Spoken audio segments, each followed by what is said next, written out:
Welcome students in this class of immunology. In the last class we talked about antigen antibody reactions. We discussed how the antigen is cleared from the body after antibody bind with the antigen.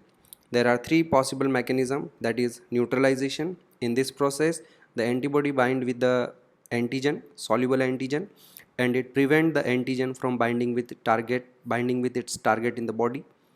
In the second mechanism, that is called opsonization, the antibody bind with the surface of the bacteria, and the binding of antibody with the bacteria will attract either of two. It may attract phagocytic cells or it may also activate complement system. The complement system is a group of around 30 plasma proteins which bind with the surface of the bacteria and create a pore. We call that pore as a membrane attack complex, and that pore is responsible for, you can see here, once that pore is formed the fluid enter into the bacteria swell and then dies. These are the two mechanisms basically. There is another mechanism of antigen antibody reaction, that is called agglutination, in which you can see that there is a clump or clot is formed. Today we will talk about the second part of acquired immunity or adaptive immunity, that is called cell mediated immunity. Dear students, remember one thing, that the cell mediated immunity is provided by T lymphocytes. It is provided by T lymphocytes. As you know that the T lymphocytes are named T lymphocytes because they originate in bone marrow, but they mature in thymus, and that is why they are named as T lymphocyte. The cell mediated immunity or these T lymphocytes protect us from first viruses. ध्यान रखना है हमें, these are viruses are intracellular pathogen. तो ये एक major difference है between humoral immunity and cell mediated immunity. Humoral immunity provides protection against extracellular pathogen, whereas the cell mediated immunity provides protection against viruses which are intracellular pathogen. The cell mediated immunity also protects us from tumor cells, or it is also responsible for, this is most important क्योंकि आपसे जो question पूछा जाएगा कि cell mediated immunity का function क्या है, तो ऑप्शन में यही आने वाला है कि cell mediated immunity is also responsible for graft rejection during organ transplantation.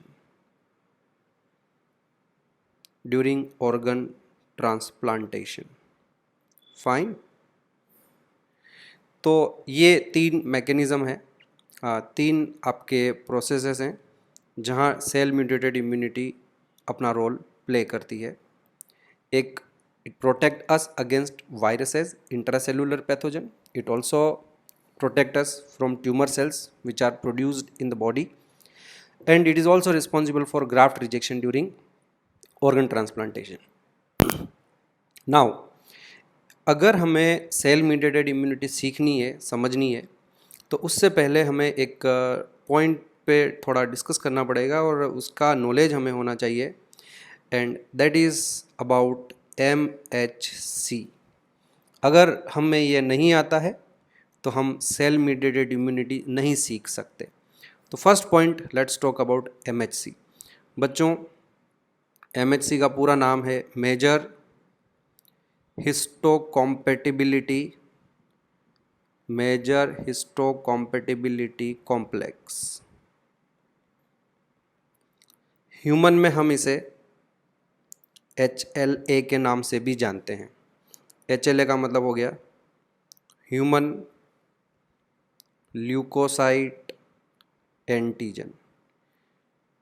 बाकी सारे एनिमल्स में तो हम MHC के नाम से ही जानते हैं इन्हें, लेकिन ह्यूमन में हम इन्हें HLA के नाम से भी जानते हैं, पर हम HLA नाम यूज़ नहीं करेंगे, हम MHC वर्ड से ही अपना काम चलाएंगे। अब ये MHC होते क्या है? मेजर हिस्टो कॉम्पैटिबिलिटी कॉम्प्लेक्स क्या चीज़ है समझिए आप। बेसिकली ये जो MHC होते हैं ये दो तरह के होते हैं। एक MHC class 1 and then we have MHC class 2। दो तरह के हमारे पास ये MHC मॉलिक्यूल्स होते हैं। जो MHC क्लास 1 होते हैं they are present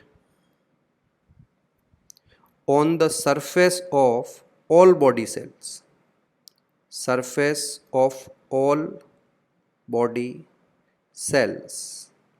whereas MHC class 2 जो हैं they are present only on the surface of professional antigen presenting cells. They are present on the surface of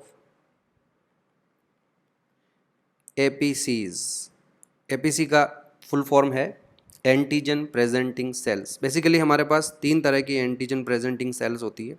सबसे मेन जो है वो है dendritic cells, and apart from dendritic cells the macrophages are also considered as antigen presenting cells, और even जो हमारे B lymphocytes हैं they are also considered as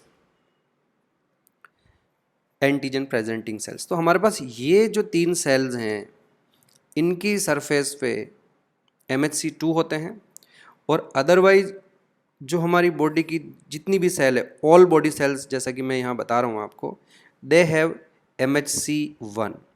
अब कुछ समझ में नहीं आ रहा होगा आपको मैं क्या बात कर रहा हूँ। लेट्स क्लियर इट कि ये MHC करते क्या है।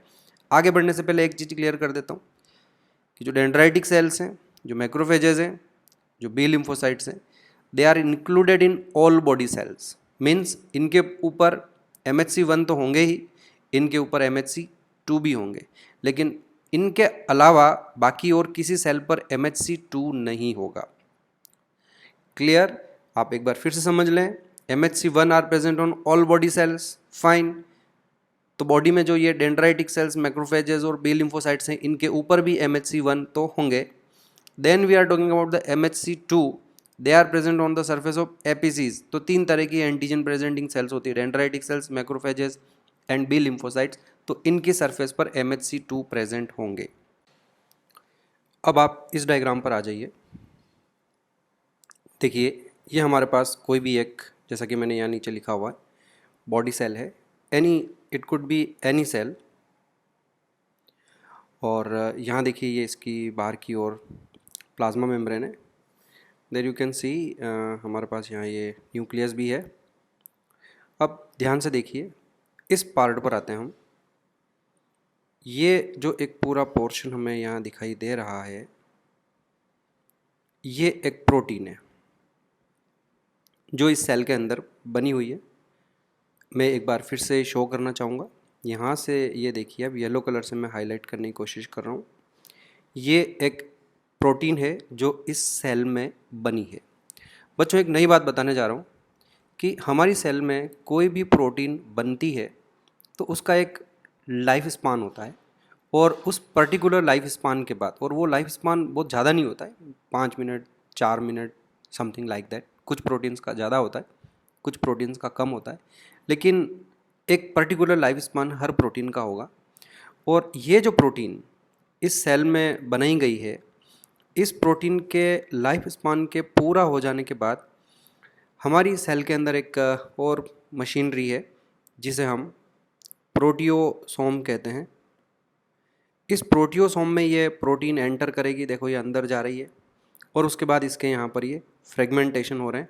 तो ये फ्रेगमेंटेशन के बाद जो छोटे टुकड़े बाहर आ रहे हैं, इन टुकड़ों को हम पेप्टाइड्स कहते हैं। तो जो प्रोटीन सेल में बनेगी उस प्रोटीन को अल्टीमेटली एक बार डीजनरेट होना ही होगा, वो डीजनरेट हो जाएगी। अब आप देखिए कि हमारे पास यहाँ ये एक टैप प्रोटीन है। ये जो पेप्टाइड पार्टिकल अभी जिनके टुकड़े हुए हैं ये यहाँ से अंदर यहाँ आ जाएंगे।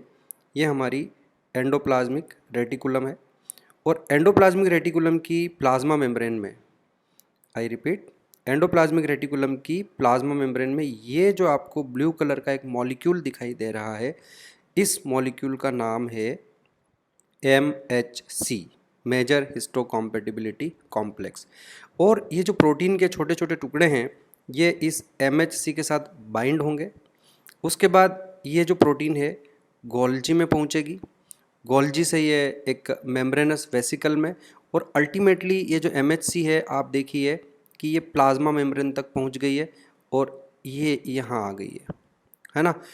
तो एंडोप्लाज्मिक रेटिकुलम से ये MHC मॉलिक्यूल उस पेप्टाइड को कलेक्ट करती है और उसके बाद MHC मॉलिक्यूल गोल्जी से होते हुए मेम्ब्रेन बाउंड छोटे छोटे ये वेसिकल्स होते हैं, इनसे होते हुए बाहर की तरफ आ जाएगी। और यहाँ देखिए इसमें ये जो ब्लू कलर वाला पार्ट है ये पूरा MHC है, और अभी मैं इसको MHC1 मान लेते हैं हम, यहाँ भी लिख देता हूँ मैं, MHC1 है। और ये प्रोटीन ये वही पेप्टाइड है जो इनके टुकड़े हुए थे, इस प्रोटीन के जो टुकड़े हुए हैं उन टुकड़े में से एक जो फ्रेगमेंट है वो बाहर जाके डिस्प्ले हो गया, इस सेल मेम्ब्रेन की सरफेस पे डिस्प्ले हो रहा है। तो this is very new for you students and something very interesting also कि इन MHC का क्या फंक्शन है। मेजर हिस्टोकॉम्पैटिबिलिटी मॉलिक्यूल्स का फंक्शन हमारे सामने यहाँ ये आता है कि सेल्स में जितनी भी तरह की प्रोटीन बनती है उन प्रोटीन में से कुछ एकाध प्रोटीन मॉलिक्यूल्स के फ्रेगमेंटेशन के बाद उनके जो टुकड़े हैं वो सेल मेम्ब्रेन की सरफेस पर बाहर की तरफ जाके डिस्प्ले करना, that is the function of MHC molecules. चाहे वो MHC1 हो चाहे वो MHC2 हो, their sole function is to display the fragments of proteins which are being synthesized in the cell।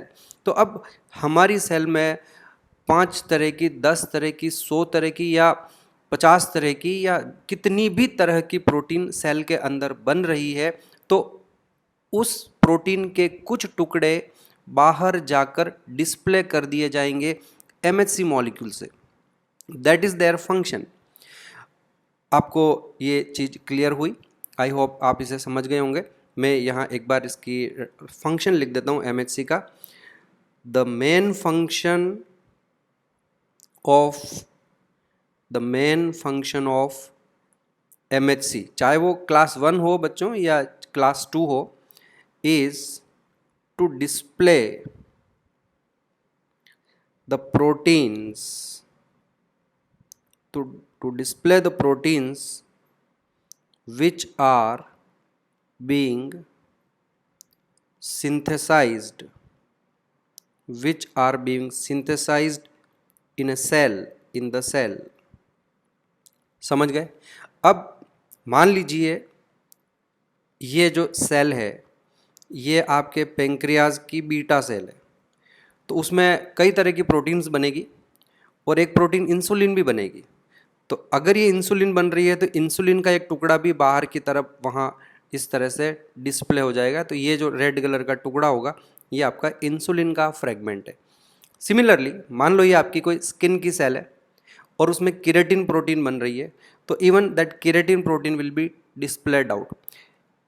In summary आप एक पॉइंट बिठा लें दिमाग में, सेल में कितनी भी तरह की प्रोटीन क्यों नहीं बन रही है, मान लीजिए सेल में 10 तरह की प्रोटीन बन रही है तो 10 अलग अलग MHC मॉलिक्यूल होंगे और यहाँ वो सभी 10 तरह के जो मॉलिक्यूल्स होंगे MHC मॉलिक्यूल होंगे, they will display the proteins, different type of proteins on the surface of the membrane, that is their main function MHC molecule का। अब ये डिस्प्ले क्यों किया जाता है, ऐसा क्यों कर रहे हैं?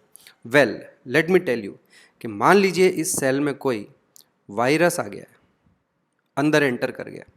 अब हम जानते हैं कि वायरस के ऊपर एक प्रोटीन का कैप्सिड होता है। वायरस जब किसी सेल में जाएगा तो प्रोलिफरेशन के लिए वायरस अपनी सेल्फ प्रोटीन भी बनाएगा, वायरल प्रोटीन भी बनने लगेगी। और जब इस सेल में अगर किसी वायरस का प्रोलिफरेशन हो रहा है तो जो वायरसेस की प्रोटीन होगी वो भी इसी रूट से बाहर MHC द्वारा डिस्प्ले कर दी जाएगी, बाहर उनको डिस्प्ले किया जाएगा। Is that clear? समझ में आया? फाइन। तो that is very important point कि चाहे सेल्फ प्रोटीन बन रही है चाहे वायरल प्रोटीन बन रही है, वो बाहर की तरफ डिस्प्ले किया जाएगा।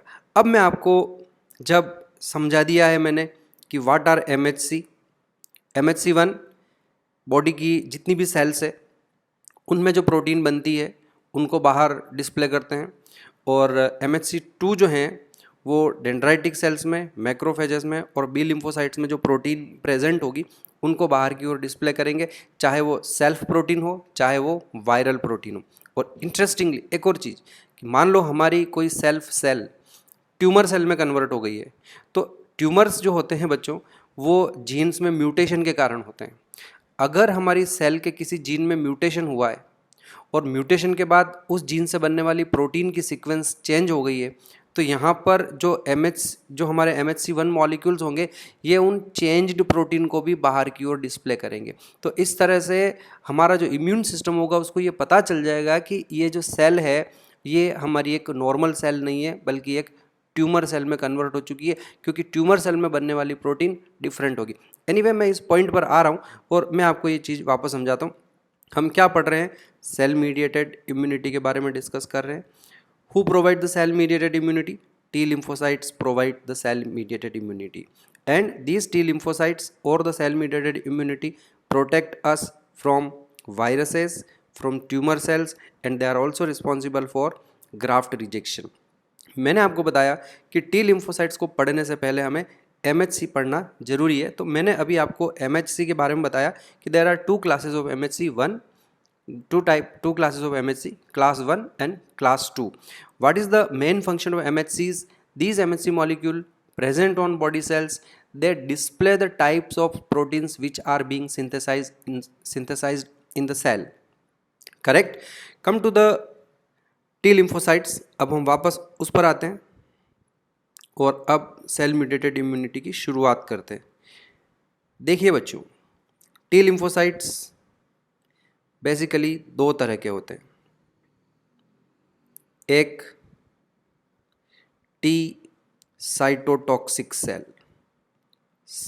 साइटोटॉक्सिक सेल्स, जिन्हें हम शॉर्ट में TC सेल्स कहते हैं, और दूसरे टी हेल्पर सेल्स, जिन्हें शॉर्ट में हम TH सेल्स कहते हैं। तो H रेफर्स टू हेल्पर और C रेफर्स टू साइटोटॉक्सिक। आगे बढ़ते हैं और देखिए कि जो दोनों ही तरह के T लिम्फोसाइट्स होते हैं उनमें एक बड़ा सा न्यूक्लियस होगा। दोनों ही तरह के T लिम्फोसाइट्स में एक पहले न्यूक्लियस होगा, एंड देन उनकी जो प्लाज्मा मेम्ब्रेन है वहाँ पे आपको एक इस तरह के रिसेप्टर्स दिखाई देंगे। ये जो रिसेप्टर्स होते हैं इन्हें हम टी सेल रिसेप्टर्स कहते हैं। तो शॉर्ट में हम इसको TCR कहेंगे, टी सेल एंटीजन रिसेप्टर्स। अगर आप किसी टी सेल रिसेप्टर के स्ट्रक्चर को ध्यान से देखो तो जिस तरह से हमने एंटीबॉडी स्ट्रक्चर में बताया कि दो हैवी चेन होती है और दो लाइट चेन्स होती है, और ये सब आपस में एक दूसरे के साथ डाइसल्फाइड बॉन्ड से जुड़ी रहती है। सिमिलरली जो टी सेल एंटीजन रिसेप्टर है ये एक बी सेल रिसेप्टर यानी कि एक एंटीबॉडी के हाफ मॉलिक्यूल जितना ही होता है, यानी कि इसमें एक हैवी चेन होगी और एक इसमें लाइट चेन होगी। ओके, और इस तरह से इनके पास सिर्फ एक ही एंटीजन बाइंडिंग साइट प्रेजेंट होगी टी सेल रिसेप्टर में, टी सेल एंटीजन रिसेप्टर में। यहाँ पे ये जो हमारा पॉइंट है यहाँ पे ये एंटीजन के साथ बाइंड होते हैं, तो इसे हम एंटीजन बाइंडिंग साइट कहेंगे। तो there are so many receptors एक सेल की सरफेस पर। ओके, सिमिलरली जो टी हेल्पर सेल होते हैं इनकी सरफेस पर भी इसी तरह से रिसेप्टर्स प्रेजेंट होंगे जिन्हें हम टी सेल एंटीजन रिसेप्टर कहते हैं, TCR। दूसरा पॉइंट ध्यान से समझेंगे कि जो टी साइटोटॉक्सिक सेल होती है, यहाँ पर हम TC सेल्स को पढ़ रहे हैं, इनकी जो प्लाज्मा मेम्ब्रेन है उसमें इस TCR के अलावा एक और प्रोटीन होती है, एक और प्रोटीन प्रेजेंट है जिसे हम CD8 प्रोटीन कहते हैं। CD8 प्रोटीन कहते, तो ये याद रखना पड़ेगा आपको, कोई हमारे पास इसमें और ऑप्शन नहीं है। सिमिलरली जो हमारे पास टी हेल्पर सेल है, यहाँ पर हम ये टी हेल्पर सेल पढ़ रहे हैं, इनकी प्लाज्मा मेम्ब्रेन में भी एक मॉलिक्यूल होता है उसी तरह का प्रोटीन मॉलिक्यूल जिसे हम CD4 मॉलिक्यूल कहते हैं।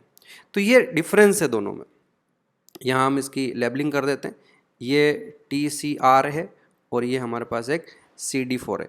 तो ये एक कैरेक्टरिस्टिक फीचर है, आप आराम से देख के बता सकते हो कि कौन सी हमारे पास TC सेल है और कौन सी हमारे पास टी हेल्पर सेल है। ये पता डिफरेंस आपको लगाया जा सकता है इन CD8 molecule. C for cluster, D for differentiation, लेकिन आपको इनकी डिटेल में ज़्यादा नहीं जाना है।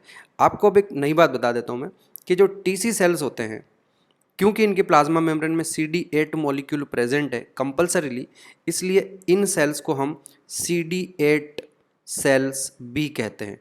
TC सेल का दूसरा नाम है। और अगर आप TH सेल की बात करें तो इन्हें हम CD4 सेल्स भी कहते हैं। क्यों? क्योंकि इनकी प्लाज्मा मेम्ब्रेन में एक CD4 मॉलिक्यूल प्रेजेंट है, तो ये इसी का दूसरा नाम है। और एग्ज़ाम में जो एक हाई यील्ड क्वेश्चन मोस्टली बनता है कि जो HIV वायरस है, ह्यूमन इम्यूनो डेफिशिएंसी वायरस, जिससे एड्स होता है, वो वायरस इन्हीं टी हेल्पर सेल पर अटैक करता है या इन्हीं CD4 सेल्स पर अटैक करता है, और इनका काउंट कम हो जाने के कारण फिर आगे क्या होगा वो बात की बात रहेगी। लेकिन मैं आपको यहाँ एक, क्योंकि ये हाई यील्ड क्वेश्चन है तो यहाँ आप याद रखें टारगेट फॉर HIV। तो जो एग्ज़ाम में क्वेश्चन आता है, अगर टी हेल्पर सेल आता है तो बच्चे गलत नहीं करते हैं, क्योंकि जब आपको पढ़ाया जाएगा HIV उसमें मैं बताऊंगा आपको, तब टी हेल्पर सेल तो बुक्स में भी आपको मिल जाएगा।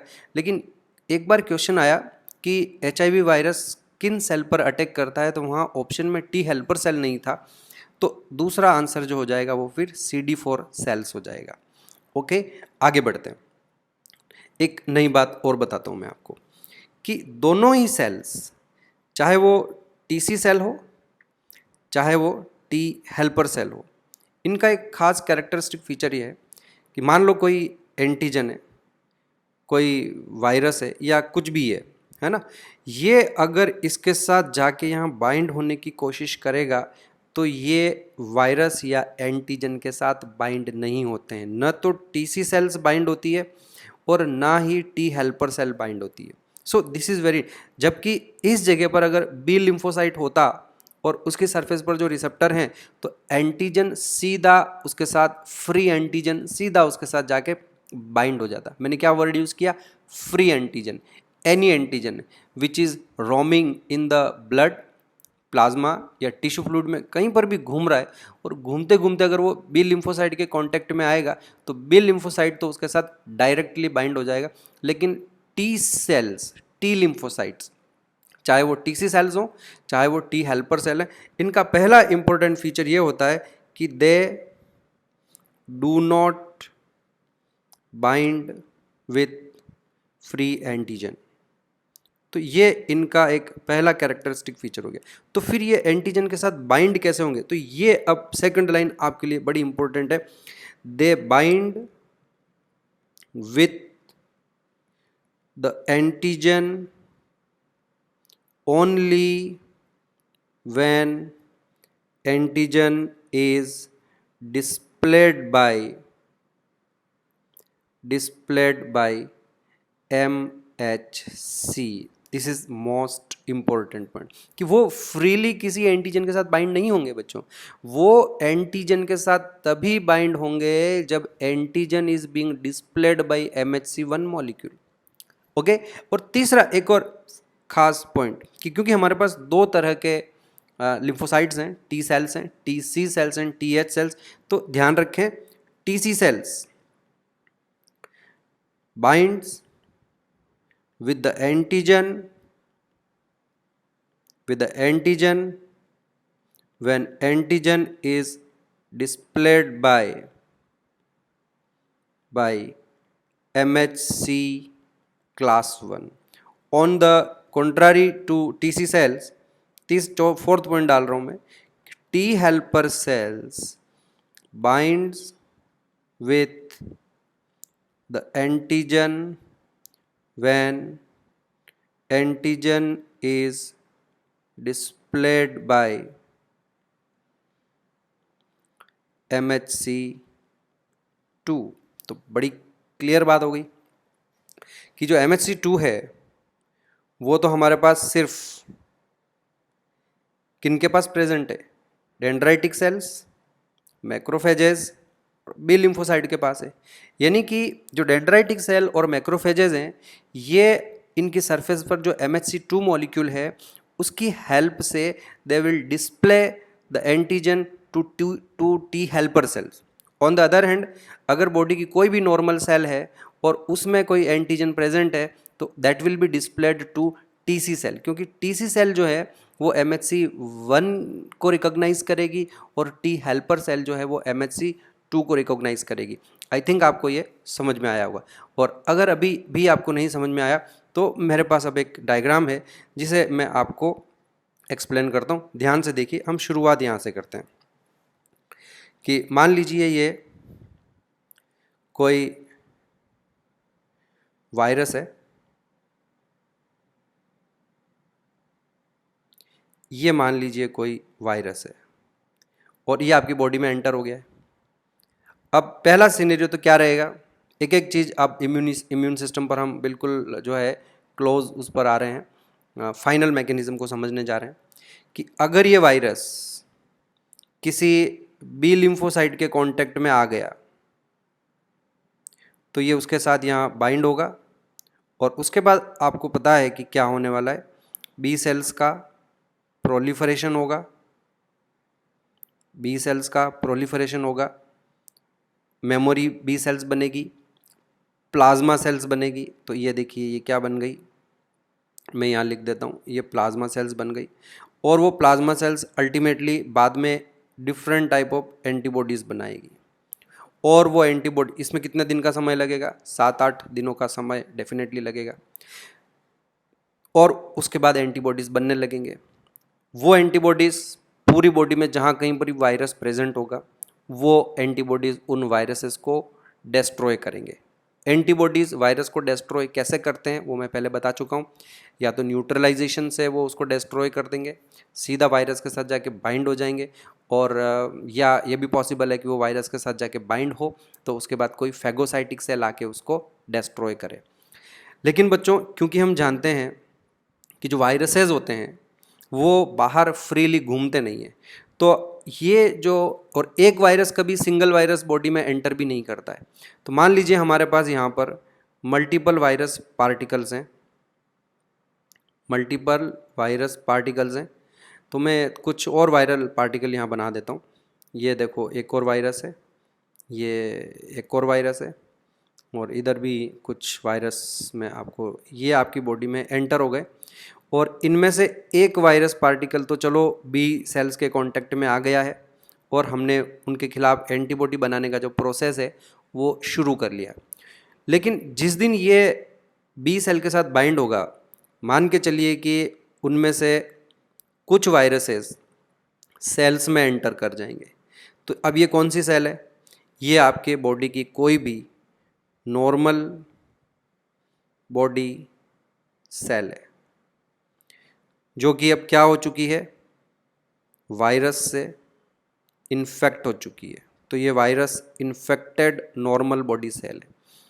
अब ये जो वायरस अंदर यहाँ एंटर किया है, डेफिनेटली ये वायरस अब प्रोलिफरेट होगा, ग्रो करेगा, और जब ये वायरस इस सेल में ग्रो करेगा तो जैसा कि मैंने आपको बताया कि इस वायरस के ग्रो होने से इसकी जो प्रोटीन्स है वो तो बनेगी ही बनेगी इस सेल में, और जैसे ही किसी वायरस की कोई प्रोटीन उस सेल में बनेगी तो ये जो हमारे पास अब मॉलिक्यूल है ये आपका एक MHC मॉलिक्यूल है, MHC1 मॉलिक्यूल है। और ये जो ग्रीन कलर की यहाँ प्रोटीन दिखाई दे रही है आपको, ये जो ग्रीन कलर की एक प्रोटीन दिखाई दे रही है, ये वायरल प्रोटीन है, यानी कि वायरस की प्रोटीन का एक टुकड़ा है जिसे बाहर डिस्प्ले कर दिया गया है MHC1 द्वारा। क्लियर। अब ये हमारे पास यहाँ जो एक सेल दिखाई दे रही है, ये आपकी एक TC सेल है। TC सेल्स नॉर्मली क्या करती है कि वो लिम्फ नोड में तो स्टे करती है, at the same time blood में और टिश्यूज़ में वो सर्कुलेट भी होती है, वो घूमती भी रहेगी, पेट्रोलिंग करती रहती है। ये सेल्स ब्लड में जाएगी, ब्लड से बाहर निकलेगी, टिश्यूज़ में जाएगी। तो मान लीजिए, अच्छा, ये इनके ऊपर यहाँ जो बनाया है मैंने, ये इनका TCR टी सेल रिसेप्टर, जिसे पहले मैंने डायग्राम में इस तरह से बनाया है ना, ये जैसे सेल बना दी थी और ये इस तरह से बना है। इसमें यहाँ डायग्राम में कुछ थोड़ा डिफरेंट टाइप से बना रखा है, बट ये वही इसका रिसेप्टर है। आपने क्या देखा कि घूमते हुए ये जो कोई TC सेल है और अभी मैंने आपको बताया कि TC सेल को हम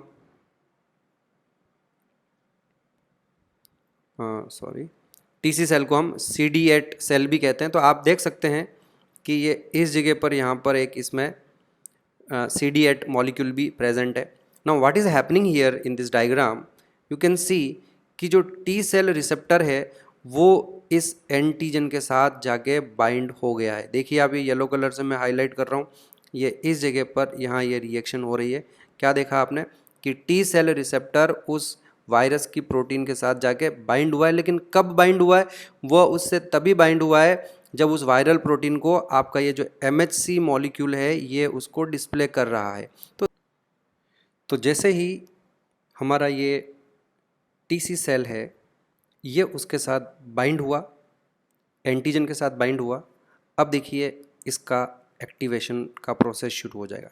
देखिए होगा क्या कि हमारे पास हजारों तरह के TC सेल्स होते हैं। जिस तरह से हमारे पास हजारों तरह के naive B lymphocytes bone marrow से बनकर आते हैं, उसी तरह से हमारे पास thousands of types naive TC cells are also present. अब क्योंकि जिस तरह से बिल्कुल मैकेनिज्म सेम है, ह्यूमरल इम्यूनिटी जैसा ही रहेगा, हमारे पास ये जो TC सेल है इसके जैसी और बहुत सारे TC सेल्स नहीं है। जो दूसरे TC सेल्स हैं उनके रिसेप्टर डिफरेंट होंगे और वो इस प्रोटीन के साथ बाइंड नहीं हो सकते। तो ऐसे में हमारी इस TC सेल को पता है, ध्यान से समझना बच्चों, हमारी इस TC सेल को ये पता है कि ये जो वायरस इस सेल में घुसा है ये एक अकेली सेल नहीं होगी जिसमें वायरस है। There would be multiple cells. कुछ ही समय में ये वायरस इस सेल में से निकलेंगे, दूसरी सेल्स में जाएंगे और हमारी बॉडी की कई सारी ऐसी सेल्स होगी जो वायरस से इन्फेक्ट हो जाएगी।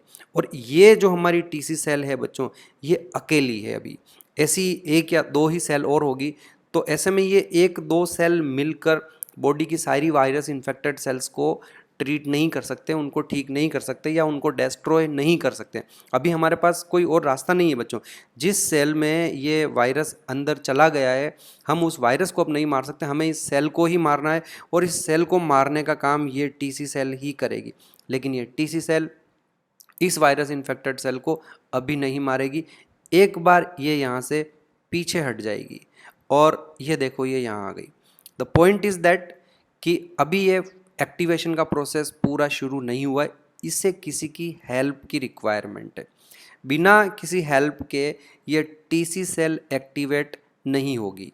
तो अब दूसरे पार्ट पर आते हैं बच्चों कि जब ये वायरसेस हमारी किसी सेल में घुसे हैं, ठीक उसी समय इट इज़ ऑल्सो पॉसिबल कि जिस एरिया में ये वायरसेस घूम रहे हैं, जिस टिश्यूज़ में, जिस सेल के आसपास ये बाहर घूम रहे हैं ये वायरस, ठीक उस समय ये वायरस किसी न किसी डेंड्राइटिक सेल की कांटेक्ट में भी डेफिनेटली आएंगे।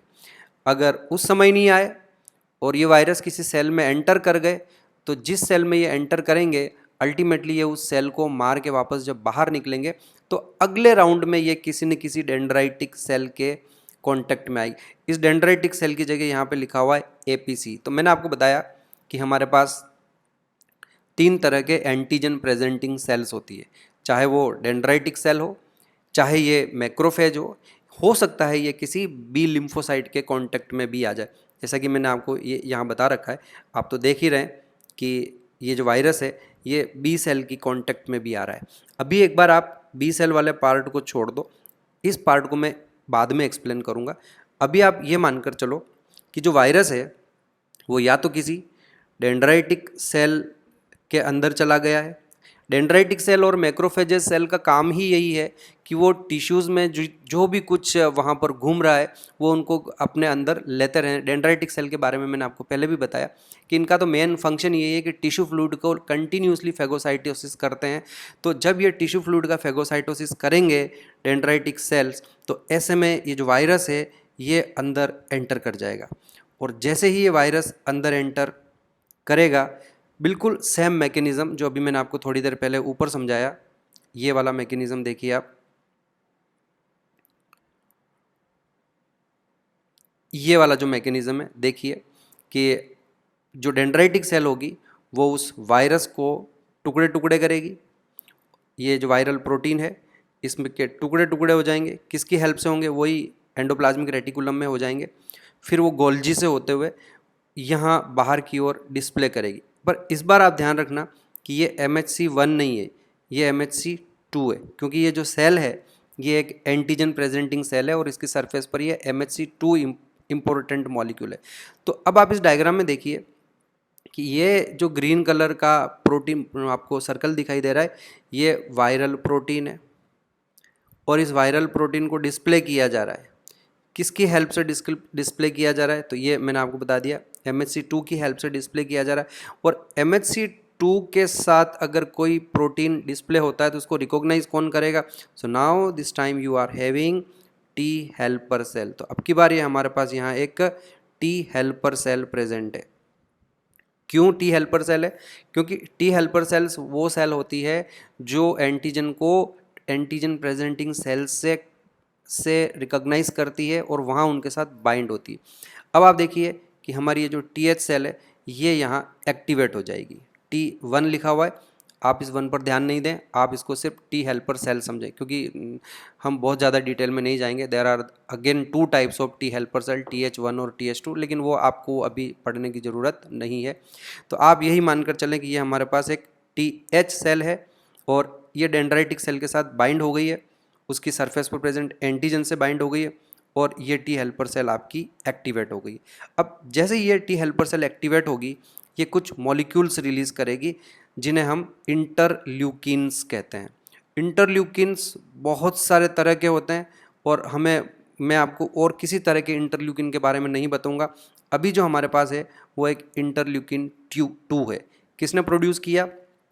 टी हेल्पर सेल ने प्रोड्यूस किया। कब प्रोड्यूस किया? जब टी हेल्पर सेल किसी डेंड्राइटिक सेल के साथ इंटरैक्ट करती है, डेंड्राइटिक सेल की सरफेस पर प्रेजेंट जो प्रोटीन है, जो वायरल प्रोटीन है, उसके साथ वो बाइंड होगी। यहाँ देखिए ये क्या चीज़ है बच्चों, ये इसका रिसेप्टर है, टी सेल रिसेप्टर। और इसके अलावा यहाँ देखिए कि ये ब्लू कलर का और मॉलिक्यूल दिखाई दे रहा है, ये ध्यान से देखिए। चलो मैं रेड कलर से बता देता हूँ आपको। ये देखो हमारे पास यहाँ ये एक और मॉलिक्यूल बना रखा है, ये CD4 मॉलिक्यूल है। जैसा कि मैंने आपको ऊपर बताया कि टी हेल्पर सेल के पास रिसेप्टर के अलावा एक CD4 मॉलिक्यूल होता है, TC सेल के पास रिसेप्टर के अलावा एक CD8 मॉलिक्यूल होता है। एनीवे ये रिएक्शन हुई, रिएक्शन होने के बाद इस टी हेल्पर सेल ने इंटरल्यूकिन्स 2 बनाए। इंटरल्यूकिन 2 इसके सेल्फ के ऊपर एक्ट करेगा और जब ये इंटरल्यूकिन 2 वापस टी हेल्पर सेल के साथ ही बाइंड होगा तो आपकी टी हेल्पर सेल डिवाइड होने लगेगी। तो यहाँ देखिए ये 1 से 2, 2 से 4 और जो भी नई टी हेल्पर सेल बन रही है वो भी इंटरल्यूकिन 2 का प्रोडक्शन कर रही है और ये इंटरल्यूकिन 2 की वजह से टी हेल्पर सेल का और ज़्यादा काउंट बढ़ेगा। ये इंटरल्यूकिन उसी सेल के ऊपर एक्ट करेंगे और ये टी हेल्पर सेल डिवाइड होने लगेगी, टी हेल्पर सेल का काउंट बढ़ेगा।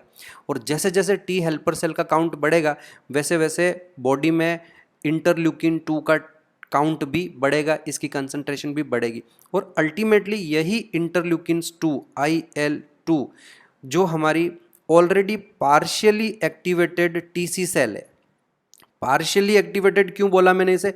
क्योंकि ये एक बार एक वायरस इन्फेक्टेड सेल के साथ इंटरएक्ट करके आई है और इसका हाफ एक्टिवेशन ऑलरेडी हो चुका है। इसको सेकंड सिग्नल की रिक्वायरमेंट है और वो सेकंड सिग्नल इसको कहाँ से मिल रहा है? इन इंटरल्यूकिन मॉलिक्यूल से मिल रहा है। ये इंटरल्यूकिन इसके साथ बाइंड होंगे और उसके बाद इसका प्रोलिफरेशन और डिफरेंशिएशन होगा।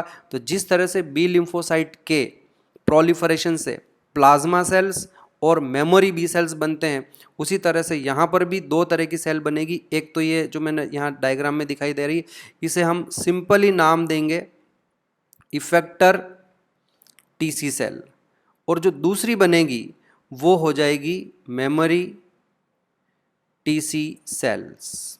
Is that clear? और इस डायग्राम से हमें यह भी समझ में आया है कि what is the role of T helper cell basic. और इनको नाम क्यों दिया, हेल्पर सेल नाम क्यों दिया?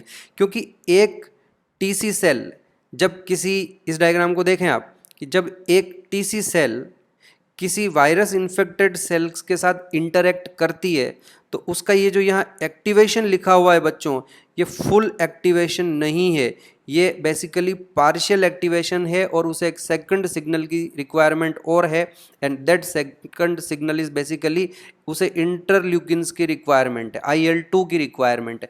IL-2 का प्रोडक्शन कौन करता है? टी हेल्पर सेल करती। पर टी हेल्पर सेल कब करेगी? जब टी हेल्पर सेल खुद एक्टिवेट होगी। और टी हेल्पर सेल को एक्टिवेट करने का काम कौन करेगा? टी हेल्पर सेल को एक्टिवेट करने का काम ये डेंड्राइटिक सेल्स करेगी। और उसके लिए ज़रूरी है कि वायरस पैरेलल किसी डेंड्राइटिक सेल में भी एंटर करे। और ये कोई बहुत बड़ी बात नहीं है, क्योंकि हमारे टिश्यूज़ में डेंड्राइटिक सेल्स कंटिन्यूसली घूमती रहती है, तो कहीं ना कहीं वो किसी न किसी वायरल पार्टिकल को एंडोसाइटोसिस कर लेगी, और करने के बाद उस वायरस के टुकड़े करेगी, उसकी प्रोटीन्स के टुकड़े करेगी, और उन्हीं टुकड़ों में से किसी भी एक टुकड़े को वो टी हेल्पर सेल को जाके डिस्प्ले करेगी। और उसके बाद टी हेल्पर सेल का एक्टिवेशन होगा। वो पहले इंटरल्यूकिन्स बनाएगी, पहले टी हेल्पर सेल का काउंट बढ़ेगा, और टी हेल्पर सेल का काउंट बढ़ने के बाद they will produced interleukins in large quantity, and that interleukin will activate the TC cell. अब क्या होगा एक्टिवेशन के बाद? टीसी सेल, देखो यहाँ क्या लिखा है, एक तो उनका प्रोलिफरेशन होगा और डिफरेंशिएशन होगा। तो दो तरह की सेल्स बनेगी अल्टीमेटली, खूब सारी बनेगी, अल्टीमेटली दो तरह की होगी वो। एक तो मेमोरी टीसी सेल्स हो जाएगी जो फ्यूचर इन्फेक्शन के लिए, इनका अभी कोई रोल नहीं रहेगा। दूसरी सेल जो होगी वो इफेक्टर टीसी सेल होगी। इस पूरे प्रोसेस में अगेन बच्चों 8 से 10 दिन का टाइम लगेगा, और इन 8 से 10 दिनों में ये जो हमारा वायरस है ये हो सकता है हमारी बॉडी की कई सारी सेल्स में एंटर कर चुका होगा। एनीवे, अब हमारे पास बहुत सारी ये इफेक्टर टी सेल्स भी रेडी हो गई है, इफेक्टर टीसी सेल्स। अब होगा क्या, आगे बढ़ते हैं। ये इफेक्टर टीसी सेल्स पूरी बॉडी में सर्कुलेट होगी। ये एंटीबॉडीज़ का प्रोडक्शन नहीं करेगी, याद रखें हमेशा कि एंटीबॉडीज़ का प्रोडक्शन बी लिम्फोसाइट ही करेंगे, टीसी सेल एंटीबॉडीज़ का प्रोडक्शन नहीं करेगी।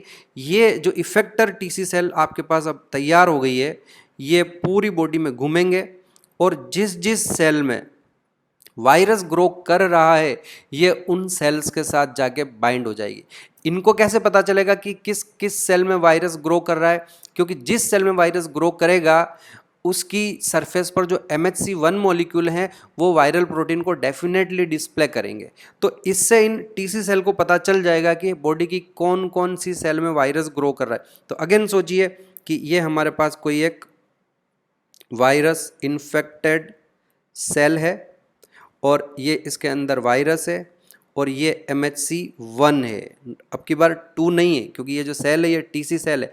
याद रखें, TC cell recognise the antigen only when it is displayed by MHC1 molecule. तो इस MHC1 मॉलिक्यूल की हेल्प से ये जो ग्रीन कलर का है ये वायरल प्रोटीन है, और अब ये आपकी सेल सेकंड बार वापस उससे मिलने आई है। अब ये करेगी क्या? अब ये जो सेल है हमारी, it will produce some enzyme molecule, कुछ प्रोटीन्स का प्रोडक्शन करेगी। इन प्रोटीन्स को हम साइटोटॉक्सिन्स कहते हैं, साइटोटॉक्सिन्स कहते हैं। बेसिकली ये जो साइटोटॉक्सिन्स हैं कुछ एंजाइम्स होंगे, और ये इस सेल में एंटर कर जाएंगे, और जैसे ही ये इस सेल में एंटर करेंगे, इस सेल में ये साइटोटॉक्सिन्स जो हैं एपोप्टोसिस इंड्यूस करेंगे। एपोप्टोसिस आपको मैं पहले बता चुका हूँ, it is a type of cell death. और ये जो आपकी सेल है वायरस इन्फेक्टेड सेल, इसकी डेथ हो जाएगी बिकॉज ऑफ दिस साइटोटॉक्सिन। बड़ा अच्छा नाम दिया है हमने, साइटो मतलब सेल, टॉक्सिन मतलब जहर। तो ये जो साइटोटॉक्सिन्स हैं किसने प्रोडक्शन किया इनका? टीसी सेल ने, है ना। ये टीसी सेल आई, इफेक्टर टीसी सेल है। ये वापस जाएगी, पूरी बॉडी में घूमेगी और जहाँ जहाँ वायरल इन्फेक्टेड सेल होगी उसके साथ ये बाइंड होगी, और बाइंड होने के बाद ये साइटोटॉक्सिन्स का प्रोडक्शन करेंगे, और ये साइटोटॉक्सिन्स अल्टीमेटली उस वायरस इन्फेक्टेड सेल को डिस्ट्रॉय करेगी, और बॉडी में जहाँ कहीं पर भी जितनी भी वायरस इन्फेक्टेड सेल है वो सारी मर जाएगी। और मान लीजिए कुछ वायरसेस ऐसे हैं जो सेल के अंदर नहीं है और बाहर घूम रहे हैं, तो उसका भी हमारे पास इलाज है बच्चों। ये देखिए मैंने आपको यहाँ पे भी समझाया कि जो वायरस बाहर घूम रहे हैं they will be killed by antibodies, उनके लिए हमारे पास बी लिम्फोसाइट से एंटीबॉडीज़ बनेंगे। तो अभी जिस तरह से कोरोना वायरस हमारा पूरा चल रहा है, आपने देखा भी होगा कि इस कोरोना वायरस की वजह से हाईली इन्फेक्शियस वायरस है, कई सारे लोग इस वायरस की वजह से मर जाते हैं और कई सारे बिल्कुल एसिम्प्टोमेटिक रहते हैं। तो ये बच्चों पर्सन की इम्यूनिटी, हम बार बार यही बात करें कि जिसकी इम्यूनिटी स्ट्रॉन्ग है वो बच रहा है, जिसकी इम्यूनिटी वीक है वो नहीं बच पा रहा है। तो एग्जैक्टली हो क्या रहा है कि बच्चों जिसका इम्यून सिस्टम अच्छे से रेस्पॉन्स दे रहा है उसमें तो क्या होगा कि एक जैसे ही वायरस बॉडी में गया, एक तरफ उसके अगेंस्ट में एंटीबॉडीज़ बनने लगेंगे 5-7 दिन में। अब होना ये चाहिए कि बच्चों 5-7 दिन में वो वायरस उसके किसी वाइटल ऑर्गन को डैमेज नहीं करे, और नॉर्मली करता भी नहीं है। इसको हमने बताया, हमने देखा है कि it takes lots of time, 12-13-14 दिन सिम्टम आने में कभी कभार लग जाते हैं। तो बेसिकली होता ये है कि ये जो वायरस है कोरोना वायरस, जैसे ही ये बॉडी में जाता है हमारा इम्यून सिस्टम एक्टिवेट हो जाएगा, और एक तरफ तो बी सेल्स एंटीबॉडीज़ बनाने लगेंगे, 7-8 दिन में एंटीबॉडीज़ बनने लगेंगे। इन्हीं 7-8 दिनों में मीनवाइल हमारे पास डेंड्राइटिक सेल भी एक्टिवेट हो जाएंगे, और ये dendritic cell T helper cell को एक्टिवेट कर देंगे और इंटरल्यूकिन्स बनने लग जाएंगे। मीनवाइल जिन सेल्स में वो वायरस अंदर चले गए हैं, तो ये जो टीसी सेल है ये उनके साथ जाके बाइंड हो जाते हैं और इनके भी एक्टिवेशन का प्रोसेस शुरू हो जाएगा। और लेकिन जैसा कि मैंने आपको बताया कि इस पूरे प्रोसेस में हमको लगभग 7 से 10 दिन का समय कुछ लगता है। अगर कोई पर्सन इन 7 से 10 दिनों में सीवियर सिम्टम शो नहीं करता है तो उसके बाद उस वायरस को बॉडी से गायब करने में इन टीसी सेल्स को और इन बी लिम्फोसाइट, हाँ वो जो एंटीबॉडीज़ हैं उनको ज़्यादा टाइम नहीं लगेगा, और ये पर्सन सिम्टम्स भी शायद इनके डेवलप नहीं होते और ये वापस रिकवर भी हो जाते हैं। और कई बार तो उस पर्सन को पता भी नहीं चलता है कि भाई मैं बीमार हुआ कि नहीं हुआ, मेरी बॉडी में वायरस आया कि नहीं आया। लेकिन बच्चों जिनका इम्यून सिस्टम थोड़ा वीक है, जो ये बी लिम्फोसाइट्स को सफिशिएंट क्वांटिटी में नहीं बना पा रहे हैं या जिनके टीसी सेल नहीं बन पा रहे हैं, तो ऐसे में फिर दिक्कत आ जाती है और वो जो वायरस है वो तेज़ी से ग्रो करने लगता है और हमारे लंग्स की जो सेल्स हैं उनको डिस्ट्रॉय करता है। वहाँ पर फ्लूइड एक्यूमुलेट होने लगता है, इन्फ्लेमेटरी रेस्पॉन्स जनरेट होने लगता है और ऐसे लोगों की डेथ हो जाती है। तो ये आपने बच्चों देखा कि किस तरह से हमारे पास ये जो टीसी सेल्स हैं इनको T cytotoxic cell, TC cell नाम क्यों दिया, इनके नाम में साइटोटॉक्सिन क्यों आ रहा है, तो वो भी अब आपको समझ में आ गया होगा कि after activation they ultimately produce cytotoxins and that is why they are given the name TC cells. Well, अब आपको एक बात और बताता हूँ जो मैंने आपको पहले नहीं बताई। मेरे पास ये यहाँ एक डायग्राम है, ध्यान से समझें, इसको मैं समझा देता हूँ आपको। मान लीजिए ये कोई बैक्टीरिया है, फाइन, और इस बैक्टीरिया की ये बैक्टीरिया हो गया और ये बैक्टीरिया की सरफेस पे कोई एपिटोप है। और ये बैक्टीरिया क्योंकि ये तो सेल के अंदर नहीं जाते हैं, एक्स्ट्रा सेलुलर पैथोजन है, तो ये आपके किसी बी सेल के कांटेक्ट में आ गए, तो ये बी सेल की सरफेस पर रिसेप्टर प्रेजेंट है और इसकी हेल्प से ये बाइंड हो गया।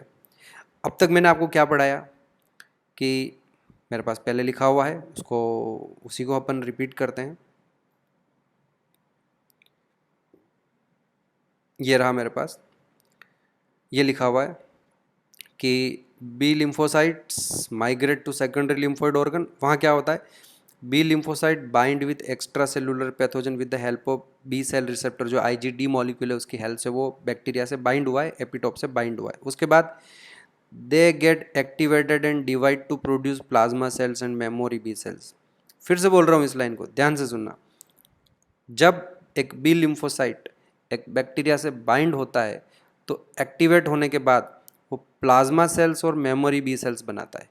अब जो पार्ट मैंने पहले आपको नहीं पढ़ाया, क्योंकि उस समय मेरे लिए पॉसिबल भी नहीं था आपको समझाना, अब मैं आपको एक नया पॉइंट समझाने जा रहा हूँ। वापस इस नीचे वाले डायग्राम पर आते हैं। कम टू दिस डायग्राम और ध्यान से देखिए कि ये हमारा बी सेल इस बैक्टीरिया के साथ बाइंड हो गया है। तो अब अगली स्टेप क्या है? अगली स्टेप यह है कि इसको एक्टिवेट होना है और एक्टिवेट होकर इसको प्लाज्मा सेल्स और मेमोरी बी सेल्स बनाने हैं। लेकिन बच्चों, यहाँ मैं आपको एक बात बता देता हूँ कि जिस तरह से आपने इस डायग्राम में देखा, यहाँ ये देखिए कि ये जो टीसी सेल है, ये जब इस वायरस इन्फेक्टेड सेल के साथ बाइंड हुई और इसके एक्टिवेशन में आपने देखा कि इसको भी रिक्वायरमेंट रही। किसकी रिक्वायरमेंट रही? इसको भी इन इंटरल्यूकिन्स की रिक्वायरमेंट रही। इस टीसी सेल को एक सेकंड सिग्नल की रिक्वायरमेंट थी, उसके बाद ही प्रोलिफरेशन और डिफरेंशिएशन हुआ। सिमिलरली इस डायग्राम में अगर हम आते हैं तो ये जो बी सेल्स बाइंड हुए हैं, इनको भी एक सेकंड सिग्नल की रिक्वायरमेंट रहेगी और इस बार भी ये सेकंड सिग्नल जो होगा ये टी हेल्पर सेल से मिलेगा। इन द सेंस आप देखिए कि ये जो हमारा बी लिम्फोसाइट है, ये सबसे पहले ये रहा हमारा वापस अगेन बी सेल है, बी लिम्फोसाइट है। तो ये पहले खुद एक्टिवेट नहीं होगा, बल्कि ये पहले ये देखो ये वो एंटीजन है, ये वाला, यहाँ से ये अंदर जाएगा, इसके टुकड़े हो जाएंगे और फिर ये MHC2 की हेल्प से बाहर डिस्प्ले होगा। और इस बार रिकॉग्नाइज कौन करेगा? ये आपकी हेल्पर टी सेल रिकॉग्नाइज करेगी।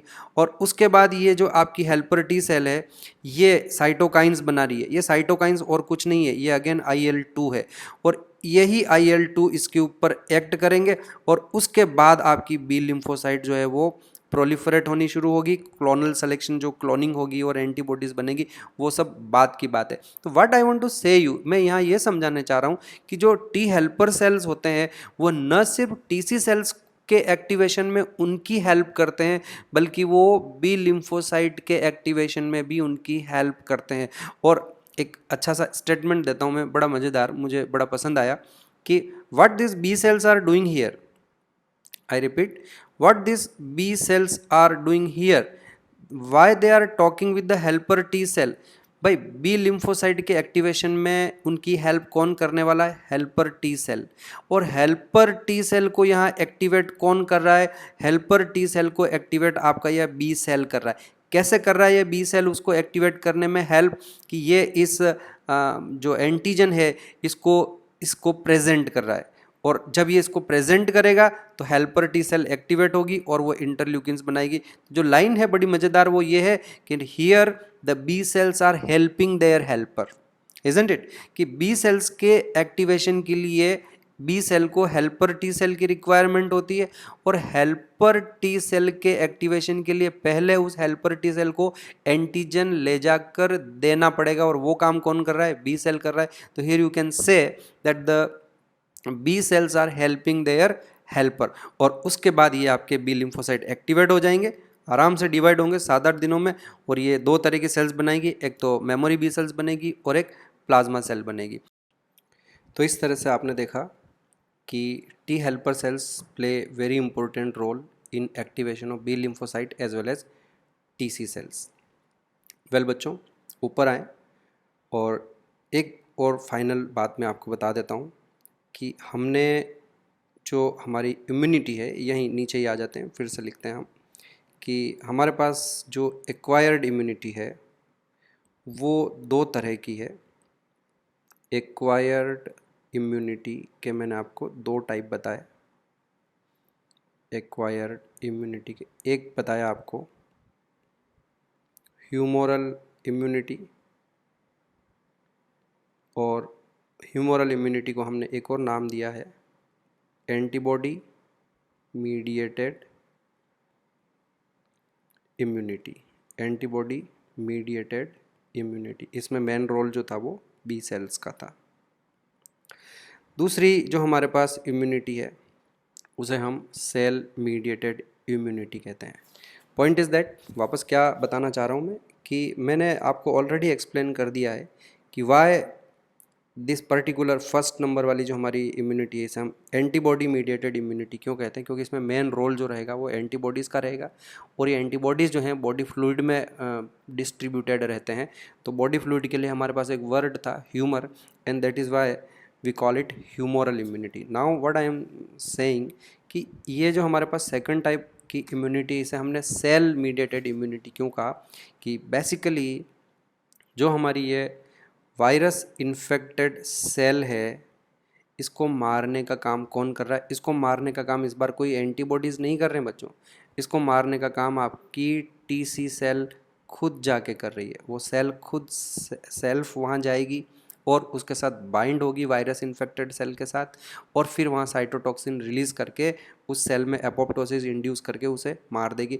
And that is why this type of immunity is known as cell mediated immunity.